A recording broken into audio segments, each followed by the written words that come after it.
సిద్దిపేట జిల్లాలో రైతు ఎల్లా రాజురెడ్డి ఆత్మహత్య పట్ల మంత్రి కోమటిరెడ్డి వెంకటరెడ్డి తీవ్ర దిగ్భ్రాంతి వ్యక్తం చేశారు. ఆ కుటుంబాన్ని పరామర్శించి 3 లక్షల ఆర్థిక సహాయం అందజేశారు. సిద్దిపేట జిల్లా నంగునూరు మండలం ఖనపూర్ గ్రామానికి చెందిన రైతు ఎల్లా రాజురెడ్డి చేసిన అప్పులు తీర్చే మార్గం లేక ఆత్మహత్యకు పాల్పడ్డాడు. 2 ఎకరాల భూమిలో 2 బోర్లు వేసినా పడలేదు. వ్యవసాయం లాభదాయకంగా లేదని పశువుల వ్యాపారం చేశారు. అందులోనూ నష్టాలు వచ్చి సుమారు 5 లక్షల వరకు అప్పులయ్యాయి. వాటిని తీర్చే మార్గం కానరాకపోవడంతో ఇంట్లో గడ్డి మందు తాగి మృతి చెందారు.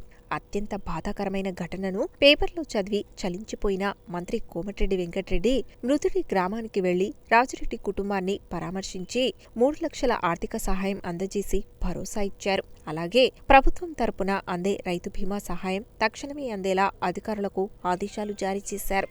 బాధిత కుటుంబానికి అన్ని విధాలుగా అండగా ఉంటామని భరోసా కల్పించారు.